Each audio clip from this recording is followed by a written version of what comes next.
One of the advantages that digital advertising offered up from early on is the ability to track who is seeing and interacting with your content. Whoa. Are you saying 600,000 people read what I say on Twitter? This was quite an advancement, seeing that the only true metrics advertisers had to go on before were things like impressions, the number of potential people who may have seen your ad based on some sort of bogus made-up data, and an oft-used quote by businessman John Wanamaker. Half the money I spent on advertising is wasted. The trouble is, I don't know which half. All people knew is that when they advertised, they got business, and when they didn't advertise, that business went away. It wasn't an exact science. 90% of the time, I have no idea what the I'm talking about. So when the internet came along and these new platforms gleefully exclaimed that they could tell advertisers how many people actually saw and interacted with their ads, this was an enormous advancement. Reason to celebrate, right? Woohoo!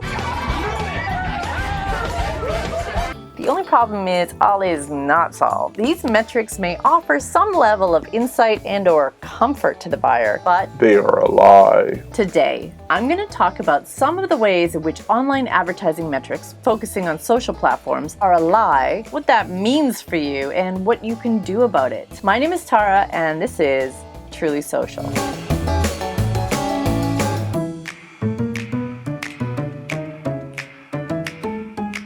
As far back as 1999, the idea of click fraud was a going concern. In their paper titled On the Security of Pay-Per-Click and Other Web Advertising Schemes, the authors from Bell Labs and the Weizmann Institute of Science in Israel wrote, "As has been recognized in the click-through payment industry, click-through payment programs are susceptible to hit inflation, where a referrer artificially inflates the click-through count for which it should be paid." I don't get it. What this means in layman's terms is that advertisers who pay-per-click, which is to say most of them, are paying for clicks that aren't really useful. They're made by bots or farms or some other form of program that inflates the numbers that you see in your analytics. And by the way, you're paying for those bots and click farms. Be you robot or human? Robot, we be. Yup. Just two robots out roboting it up. So more often than not, when we're asked to do an audit, we find that even if they're hyper-targeting a specific region, they're getting an inordinate number of likes or clicks or follows from a suspicious region, such as Indonesia or Bangladesh or even Russia. One client was experiencing a $20 cost per lead on Facebook, but not really seeing many actual qualified leads come through. A simple look at the analytics showed that 90% of those leads were from Indonesia. Now, I'm not saying that there wouldn't be leads from that region, but A, they weren't actually targeting that region, and B, there were no qualified leads showing up from that region. So yeah, it seems like a pretty sweet deal to only pay for clicks or leads that you get from a platform until you look closely and see that you're paying for someone from a click farm or a bot. You're wasting all your time on unrefined persons without any money.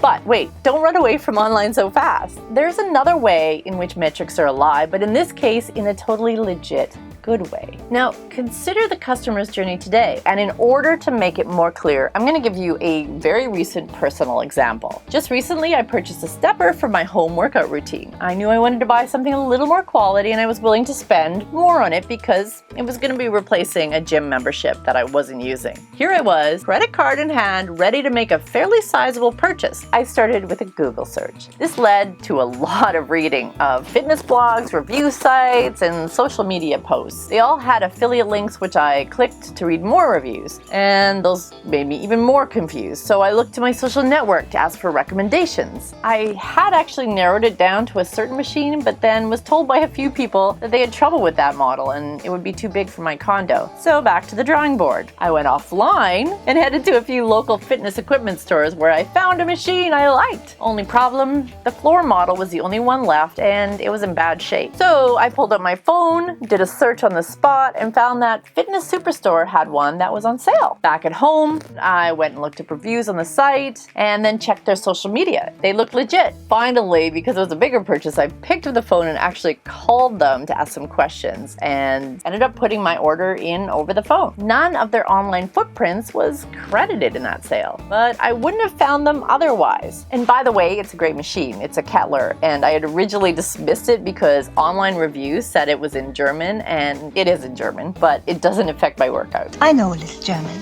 He's sitting over there. My experience is actually pretty normal nowadays. The customer's journey is non-linear, especially with bigger purchases. According to Google, the higher the purchase cost, the more sites we look at. People will research online, then purchase offline, and sometimes they'll be standing right in front of the product on the shelf, pull out their phone, compare, and purchase elsewhere. Cause shirtflix.com is online, bitch. So while you're narrowed in on your impressions and clicks and likes, yeah, your customers are pretty much messing with all of that. Metrics are a lie. They should really only be used as a baseline. These online impressions are just as inflated as the ones your agency in the 80s served up to you when you paid $10,000 for that billboard for the month. It sounds great to hear that you only pay for real traffic until you find out that traffic is a bot or someone in a click farm in Bangladesh. Click it, click it, click it, click it, click it. It seems as if we aren't too far past the 50% mark, or maybe even less, that John Wanamaker had over 100 years ago. So what's the brand to do? Well, the lesson here is that the customer journey is all over the place. They are on search, social, seeing ads, reading reviews, walking by store windows, seeing product placements, talking to friends, experiencing life changes, you name it. That's completely unpredictable. There are all sorts of stimuli that triggers the desire to buy and then paths to narrow that purchase down. You need to know who your customers are and what those stimuli look like, and then make sure that you are firmly on that path in as many moments as you can be.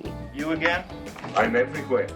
In other words, don't put your eggs into one basket, but also pick the baskets that are most likely to be on your customer's journey. My name is Tara, and this has been Truly Social.